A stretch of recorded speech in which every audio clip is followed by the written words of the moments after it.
Okay, let's kick things off. Welcome everyone to Sports Innovation Lab's Ask Me Anything series. My name is Shannon McCardle. I am the event director for Sports Innovation Lab. We are thrilled to have Tim Clark with NASCAR joining us as our guest today. I'll talk a little bit more about Tim's role at NASCAR in just a moment, but a few quick reminders. As you all know, we've had an incredible lineup of guests over the past few months. And as you can see here, if you have not been able to see all of our past Ask Me Anythings, we have all past recordings posted on our website and YouTube channel. I'll make sure you have that link. I will post that in the chat. If you haven't already done so, please sign up for our Slack community. It's really easy to sign up. It's a great place to meet people, share ideas, learn about job openings, latest research. So if you haven't already signed up, please make sure you sign up today. This is an Ask Me Anything, so we want to hear from you. Please type your questions in the question window right on the right side of your screen. Please feel free to ask your question at any point throughout the hour. And now under introductions, you all know Josh Walker as the president and co-founder of Sports Innovation Lab. Josh will be leading our conversation with Tim today. Now on to our special guest, Tim Clark. Tim is Senior Vice President and Chief Digital Officer for NASCAR. Tim joined NASCAR in 2012 to help oversee the relaunch of the digital platform after NASCAR brought its digital rights back in-house. Currently, Tim leads the operation of the organization's digital platform. He also oversees the NASCAR entertainment business, which focuses on the integration of the sport in music, television, and films. Clark is also responsible for managing NASCAR esports platforms, as well as consumer data strategy, including the NASCAR fan database. So with that, welcome to Tim, and I will pass it over to Josh. All right, thanks, Shanna. Tim, let's cover the basics first. With the video that's streaming behind you, we're not on the hook for media rights, are we? If we continue this, that's a good question. I'll give you the verbal copyright okay on that. Okay, excellent, because otherwise I'd have my lawyer on pretty quickly. Thanks for joining me. You and I talked a little bit before we invited you on, and in a nutshell, I am just so blown away by how much you guys have accomplished over the last few months. I wrote some things down just because it was too long of a list for me to remember. I'm just going to embarrass you a little bit much, but maybe, I don't know. But you guys have done a tremendous amount to continue to further your investments in STEM. You continue to do some really interesting programs to really push that stuff forward. You have the continuation of your augmented reality races where people can go online and compete head-to-head with each other. You banned the Confederate flag. You have a new TikTok deal. You have your ACES partnership with the iRacing, and Michael Jordan's now an owner. So, that's just like the last few weeks. You and I talked about this. It's been crazy there, huh? It's been crazy in a good way. I think, you and I have had this conversation, and I've said this, I think, pretty consistently since March. I think we just decided, very early on, whatever this is, right? When the universe took an interesting turn at the beginning of this year, we just decided we're going to come out of this better than we went into it. And so I think we've got, fantastic leadership structure and a fantastic team. So I think we feel really good about the way the last few months has turned out.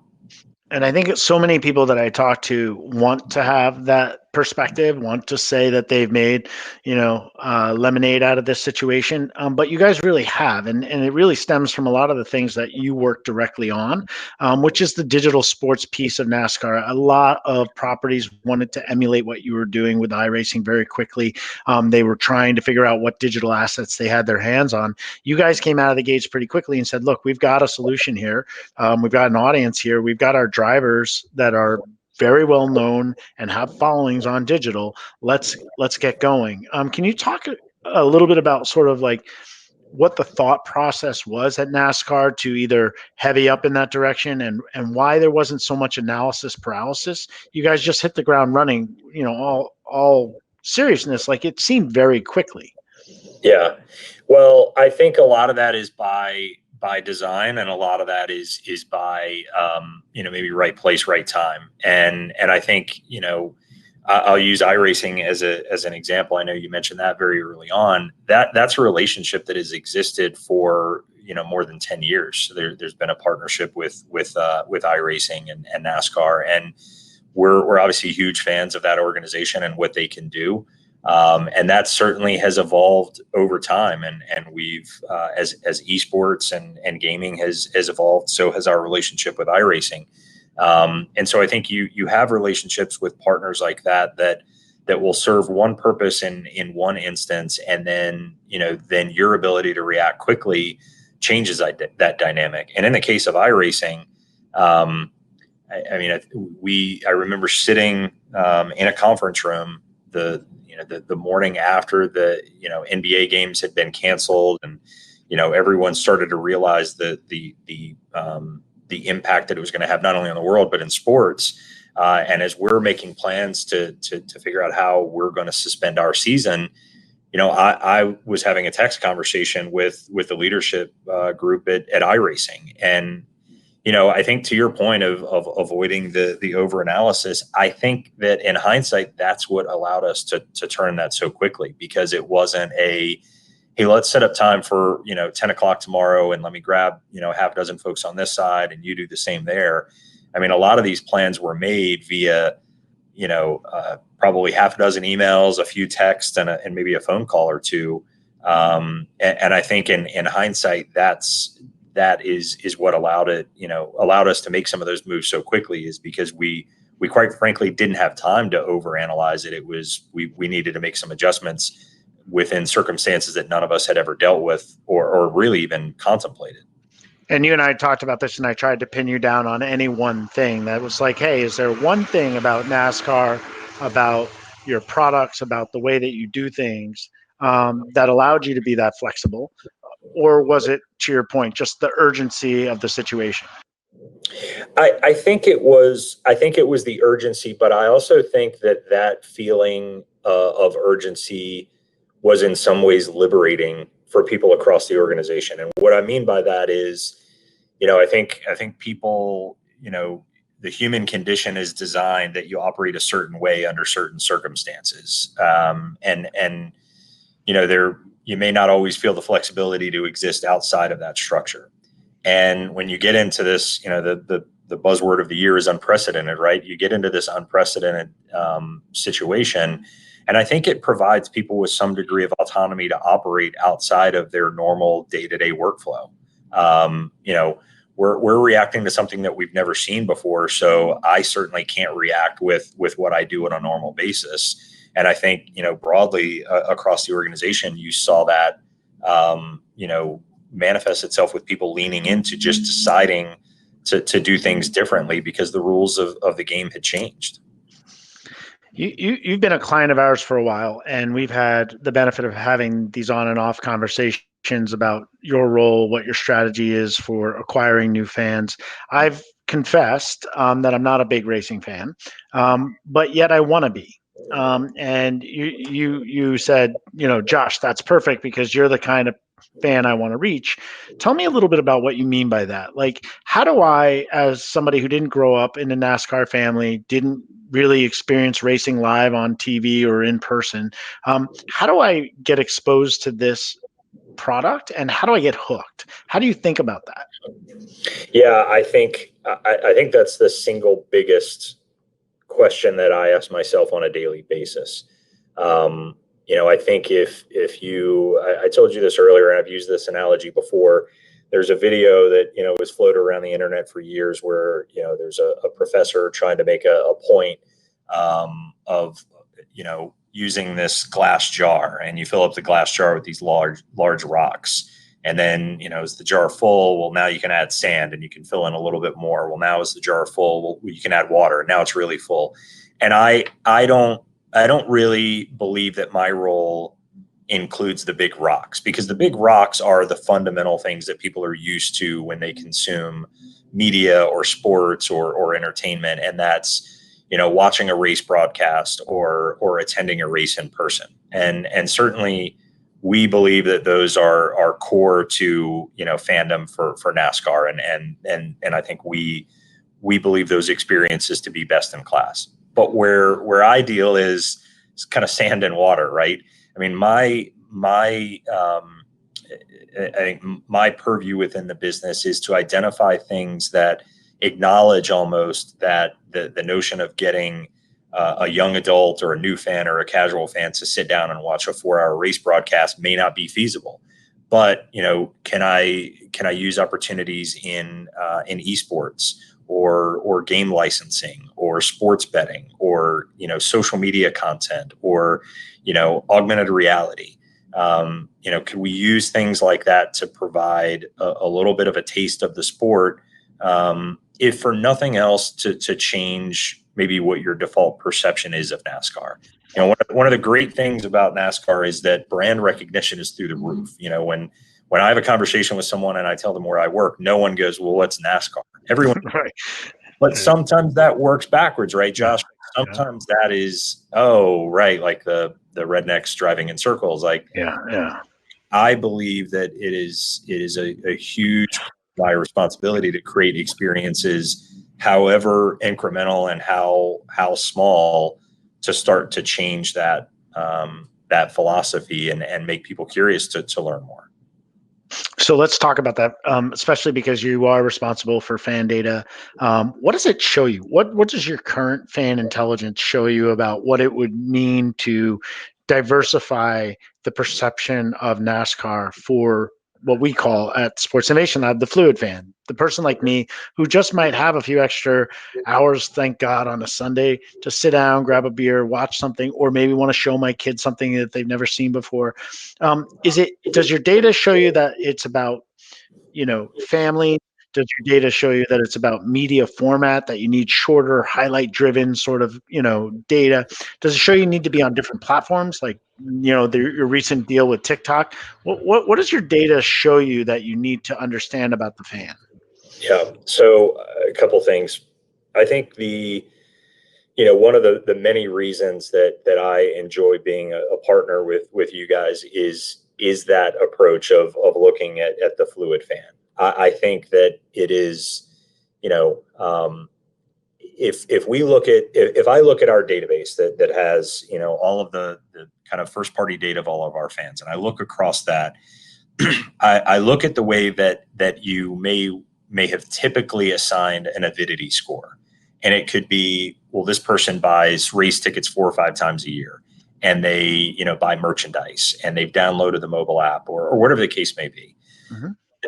That's not, I don't believe, the way to measure fan engagement in the, kind of the current landscape. I mean, if someone lives 3,000 miles away from a track, I shouldn't reasonably expect that I can assign an avidity score or penalize them in some way for not attending races. I think if they are, playing fantasy, or they have used one of our augmented reality experiences, or they've watched one of our esports broadcasts, not only would I give that fan credit, I'd give them more credit, because that, I think, then tells me that that's a hand raiser, that someone who has expressed an interest early on in the sport. And now it's up to us to figure out what that roadmap and that pathway looks like for them. And, the content consumption part, I think, is one of the most interesting things we've learned through data. I think I spent a long time on the content part of our business, certainly on the social media side and the digital side, thinking, all right, well, this is what everyone else does, regardless of if, game 5 or game 6 of the NBA finals was a train wreck or not. LeBron scored 40 and Jimmy Butler had an amazing individual performance, and I'm going to create highlights, and that's going to be consumed across, all of these platforms. Our sport isn't built that way, but what it is built is for people who are willing to invest into getting to understand the strategy, the drivers, the personalities, the team dynamic. And I think we have embraced that. So, we're willing to tell the story and not, kind of get down on ourselves for not having a kind of a traditional highlight, if you will.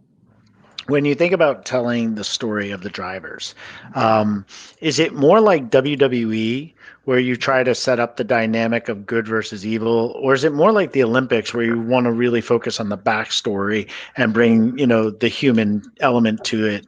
Where do you think, if that's a spectrum, which is like, like Randy Macho Man, comes out of the tunnel and goes nuts versus like, I want to know that this young girl started when she was 13, developed into where do you think you guys are? In the middle, one end or the other?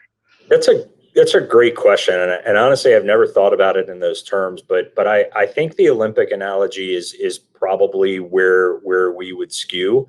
Although I think we do embrace, the drivers whose personalities may lean on the other side of that, right? I mean, I think what's unusual about our sport is that it's an all-star race every week. You're seeing the best the best stock car racers in the world are competing against each other every single week, week in and week out on different tracks. And I think that allows us to kind of present all of them as individuals that are the best in the world at what they do, and then give them that platform, so to speak, to start to establish their own personality. I mean, I think Kyle Busch is probably the best example of that, where love him or hate him, there's no such thing as a ambivalent reaction to Kyle Busch. I mean, you're going to get a reaction, and I think we love that about Kyle, that people feel passionately one way or the other. And I think the other thing that is certainly true for a lot of sports. You've got generations in all forms of sports, but I think for ours, it is it is ingrained in people. You've got, fans that were Dale Earnhardt Sr. fans that are Dale Earnhardt Jr. fans. And you've got Bill Elliott fans that are Chase Elliott fans, and, Dave Blaney and Ryan Blaney. It's that I think translates to our fan base, where, you've got generations on the track, but you've got, generations of fans that are following, those same stories. Yeah, and those are more of your hardcore fans than your fluid fans. And I think Jack's question, to jump over to the questions that are starting to come in, is really around that, which is, if I invest in my fandom, follow a driver for a while, and they retire, you guys have started to allow them, obviously, to express themselves and compete in iRacing. Jack wants to know if there's any way that there's going to be something like a Champions Tour in golf, where the retired drivers actually have a circuit in the iRacing format. Has that been discussed? Is that on the roadmap? It has been discussed a lot, and I think the back to the iRacing platform, it creates such a unique environment for us to do things like that, to even entertain that as an idea, right? I think what's been interesting to see about iRacing is, and I love this about our drivers, both current and past. I think we see it as entertainment. It was, hey, we're kind of locked out of having real races. Let's do these. I'm sure they're competitive as hell. Yeah. It was incredible. Like, we started hearing, we're like, guys, it's not that big of an ask. We just need you to sit down for 45 minutes on a Sunday and do these races. And they were like, are you kidding? Like, we saw that Landon Castle was on the sim for 12 hours yesterday, turning laps, practicing. And, I think the same happens when you talk about some of these retired drivers. I mean, we could get, Jeff Gordon and Dale Earnhardt Jr. and Rusty Wallace and some of these guys to get into iRacing on this Champions Tour. But one of the biggest things that doesn't allow that to happen is those guys are like, well, no, Dale Jr.'s been on iRacing for years. He's way better at it than me. I'm not going to get in there and set myself up. That's right. Yeah, and you need to, especially when COVID's over, get them in the same location so we can have those pit fights that I did watch. That would be fun. All right, so Brandon asks, when it comes to the creative process, what's your overall philosophy? And as a decision maker, when presented with new idea, what sells it for you? Like, when somebody brings it, because you're definitely getting hit. I mean, your title in NASCAR, you must get 1 million decks a day. I think what Brandon's really trying to get at is, like, what makes you say, let's do it? Like, what are some of the key elements when you get a new idea that comes from the outside, whether it was on your roadmap or not? What piques your interest? I think whether it's almost internal or external, I think the ideas that typically resonate the most are ones that, almost scratch a very specific itch. I think, where individuals or brands or vendors or whatever it may be, make a mistake is this big, like, trying to solve all the world's problems and trying to be all things to all people. And I just don't think that for any business, I don't know how realistic that is. I mean, we are a business and an organization that doesn't take giant home run cuts. We'll take a single here and move the base runner over and start piling up runs. So I think if you're looking at filling a very specific need organizationally, certainly that improves the ability for our fans to engage in the sport. I think that's the way to go. And I think if you went back and charted the various new partnerships that we've endeavored over the last couple of years, what you would see is the ones that start in a very specific area at a very low level of investment that we can kind of learn and iterate together, that are now in kind of a much larger spot, as opposed to these giant relationships that we forged that way right off the bat. Well, as a baseball player, I'm going to play off your small ball analogy. Is there anything that COVID has changed about that philosophy, that you guys want to take a few more swings for the fences and really try to say, okay, there's got to be something that we're all in here on? Is it co-viewing? We just did a lot of research on, co-watching, getting families, social groups together to watch a video stream together in a social format. Is it the gambling piece of things? Because now you see it being legalized across the U.S. in different geographies and locations. Is there something you're taking a bigger swing on than you would have before this pandemic? Yeah, I think maybe not so much from verticals within the business, right? I mean, I think things like whether it's esports or gambling or things like that, I think we're always growth initiatives for us, and I think will continue. But what I do think that has happened to us organizationally over the last couple of months is, I think we all feel, in any environment, personal or professional, when you start to take some chances, you kind of do so a little bit tentatively, right? Like, hey, there's some risk involved here, and I know it's the right thing to do, but I'm not quite sure what the reaction is going to be. And then when you kind of get through that and feel, you come out on the other side more empowered to take the next chance and take the next risk. And I think, what we've been able to do, whether it be with esports or, content geared towards sports betting, or, quite frankly, some of the things that we've done in terms of social justice, I think everyone feels better about that on the other side. And then everyone starts looking around to see what's the next thing that we can do. And I think that from an organizational perspective is where I think we feel like we'll regardless of what the other side of COVID looks like, we'll continue on that path. Jan asks a question, and it's a little bit presumptuous maybe, but also there's probably something you get often about this type of question, which is, are the drivers athletes to begin with, right? Like, your perspective on that. Certainly we at the Sports Innovation Lab view them as athletes. And Jan asked, do you think that giving your racers more prominence as athletes on social media, meaning promote them, their personalities more as an individual, would help you gain new race fans? So using the star-driven model, what we call it at Sports Innovation Lab, AthleteDriven Media, to really get fans who aren't so much really attracted to the competitive thing, but more the story that you were talking about. How much of that do you do today? I mean, is that a false assumption that NASCAR doesn't promote their drivers a lot as individuals?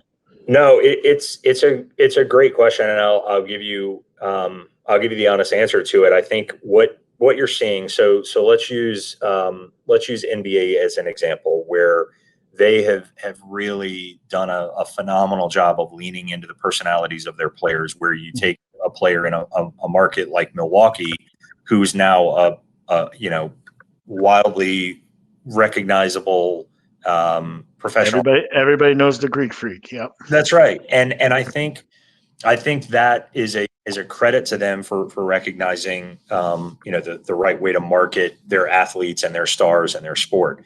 I think for us, what is interesting is you are carrying a brand banner along with you, right? The way that these guys are able to make their living is through sponsorships. So, the sponsors are funding the sport literally.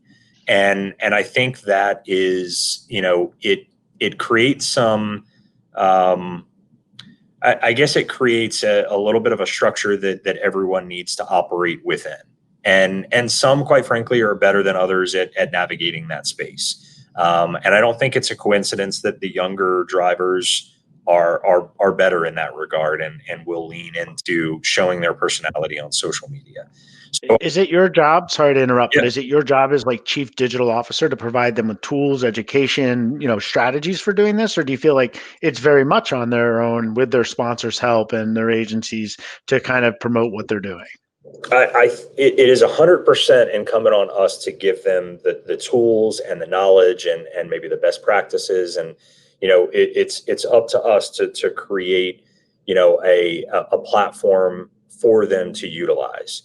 But then I think there's that handoff point where they have to be the ones that decide what Where to play it. Yeah. And how they're going to display it. Got it. Okay. Edmund asks, what do you think about the fan boost feature for Formula E?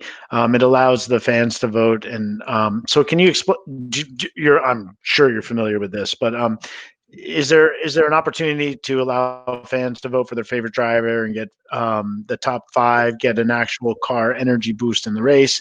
Can this be used in iRacing to give these famous drivers an advantage? So, Edmund, I will give you an entertaining answer to that question. So that fan boost, I was in a couple of years ago. I was up in New York at a conference, sitting on a panel with a couple of other folks in the space, next to an executive from Formula E, and I had just made some point that I was feeling really good about of all of the innovative things that NASCAR was doing. And then this guy from Formula E announces that they're announcing a program that allows fans to interact with the driver in real time to give them a boost, almost like in Mario Kart. And I was like, I'm not sure how to follow that. So that was an interesting. But the notion of that I love. I think it's fantastic, and I think that's where sports needs to lean in. And I think our sport can. I think your call on iRacing is exactly right. I think we should look at opportunities to do that in iRacing in the virtual world. I think what we have to be cognizant of and careful to do is not blur those lines too much, where the virtual world in iRacing I think needs to exist and serve a certain purpose and engage a certain fan. I don't know that we're quite ready to blend the two, kind of that virtual into what's happening on the track quite yet. Well, I know from our previous conversations that you're a student of this type of format innovation, and the NFL tries to maintain their traditional, fandom with what they innovate on with the Pro Bowl. And sometimes the Super Bowl. Major League Baseball has tried to stay with the traditionalists and not disrupt things by messing with the format too much. A lot of blowback from the stat heads who are like, hey, don't mess with what's I want to be able to compare Babe Ruth with the modern day Aaron Judge. How does that translate into your job, right? Because you're not necessarily the one who designs the competitive schedule that thinks about the format of the racing. But you do have in your title the idea that you're supposed to figure out what you just said, where the line doesn't blur into the traditional product. Right. That's it's more of a philosophical question for you than anything else, which is who at NASCAR is rethinking, or is it even on the table to rethink the format of the traditional product in just creating a new type of experience for the fans? Yeah. So there's a couple of things. It's such a good point, Josh. I think there's two examples that I'll use. One is the old traditional model of NASCAR was that drivers started the year in the Daytona 500, and then they had 11 months of races, and they got points, and then at the end of the year, you added up those points, and there was a winner. Well, the problem with that in kind of the current media world is, if you go sit down with a broadcaster and explain that format, their question is going to be like, okay, well, So what's to say that with 3 races left in the season, someone hasn't already mathematically clinched? And your answer is, well, that's entirely possible. And they say, but I still have to pay for the next 3 races. Yes. So I think we designed a playoff system to be more, conducive with the way that fans are consuming content and their understanding of competition. And that was not a popular decision with kind of the hardcore fans or the existing fans. And I get it. I understand that as a sports fan my entire life. I understand that the change sometimes is tough. But for us to grow the sport, I mean, our competition group takes that as seriously as anyone and understands that those changes are necessary. The other one that's a little bit more recent is the evolution of stages. And that was, again, designed so that you could kind of break the race into more consumable chunks. And I'll give you one small example of why I think that's been effective. If I have finally worn you down, Josh, and you decide, all right, I'm just going to turn the race on, and you look up at the ticker in the top corner of the screen and it says lap 8 of 400. Mm-hmm. Guess is you're going to have a second thought about sticking that all the way through.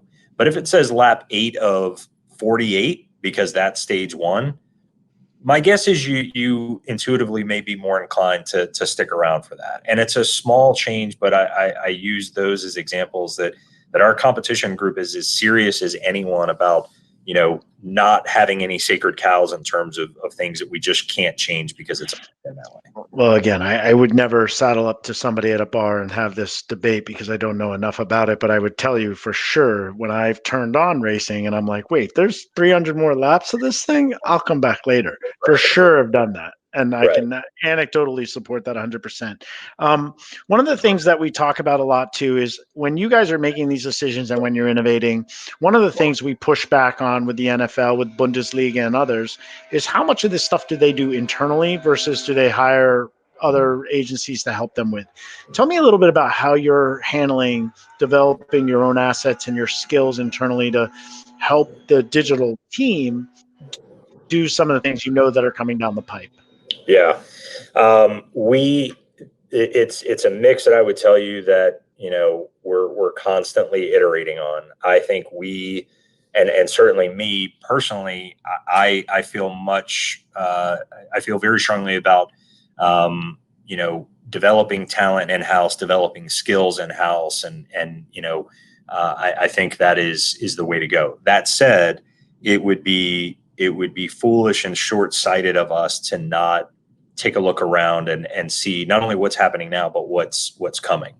And so I think we have a fair balance of whether it be consultants, whether it be agencies, whatever the case may be, of bringing in kind of best in class expertise that can kind of tell, hey, here's what your peer set is doing, or here's what others are doing. And, looking for ways that may be something that we can translate or admit to ourselves that that's just not an arena that we should play in. And so while it's good to know, it's maybe not something that is directly attributable back to our own business. So I'm going to try to pin you down on this because you can't do everything. In this conversation, we've covered everything from your emerging deal with TikTok, some of the driver tools that they need for social media exposure. That's one set of skills. We talked about reformatting media for shorter form content. That's a production level skill. Mm-hmm. We've talked about fan data, right? So there's a whole bunch of data scientists and statistician help that you need to really think about what the fans are going to want. That's a entirely different set of skill. All of these things are in your purview. Where do you start? I start with the people because I think that's I think if you can simplify your message, and for me, you could talk to any of those groups, and what I hopefully has been clear is that my focus is on engaging fans, whether that's deepening the engagement of existing fans or creating an engagement point for new fans. And I think if you enable people with a simplified, easy to understand message and give them the autonomy to go figure out their own way to execute around that, I think that's the way to success. I mean, when you start to lay out on a piece of paper all the things that we need to do on a day-to-day, week-to-week, month-to-month basis, it could quickly become overwhelming and paralyzing. But if you can condense that message down to, listen, it is our job to make the entry point or the acceleration point for engagement from our fans as easy as possible, then I think it makes that path a little bit less daunting. I'm of the same philosophy, of the same mindset that you hire great people, they'll find solutions and they'll be eager enough to seek out the things that they don't know. I think what I'm driving toward is at the core of what Brendan's next question's about is you made this small ball analogy, and we're wrapping up, so I'm going to give you the opportunity to brag a little bit here. Brendan's talking about, the idea that if you've doing the small ball, if you're getting those incremental wins, the singles that add up to runs, where do you think, when you look back over, you joined 2012, what are the things that you look back and you say, man, that was really good? Like when we did that, we really kind of hit the ball as hard as we could. It was a single because we're sticking with the single metaphor, but we hit the ball real hard. Where do you feel like that's been consistent at NASCAR and in your group? Yeah, there is I love to look back on that list because there's so many things that, we moved to continuous deployment from a development standpoint, which, no one outside of a very particular industry understands what that means, but it means something to the people in this group that pushed for that and got there. And I think nerds understand the value of continuous deployment for sure. Yeah. And it's, but it's not one that I'm going to put, a PowerPoint deck to take to the board necessarily. No, but I would imagine not. Right. But it's, I look back on, our, how we were rolling out early on years ago, and now that we'll push code in the middle of a race and no one bats an eye. And that's an incredible accomplishment, on its own. I think the social media content guys that now don't feel like they have to, ask for permission necessarily to take chances from a content perspective, that, a lot of our core fans might put a comment saying, I don't know what this is dumb. But then, you feel more emboldened by the comment underneath it that says, I never paid attention to NASCAR, but this is awesome. I think it's little incremental wins like that of, taking a practice session on a new racetrack and hosting that virtually in iRacing, having real-time odds riding along with an in-car camera of a particular driver. All of these things that just maybe turn the screw a little bit more, and have not only that, but then, again, back to what we were talking about earlier, Josh, like you come through that and everyone feels better about the business and themselves and their autonomy and the engagement. And it just makes you want to, figure out what those next steps are, what the next singles are going to be, what those ways to continue moving incrementally forward. And it all comes back down to the people who you just empower to do those things.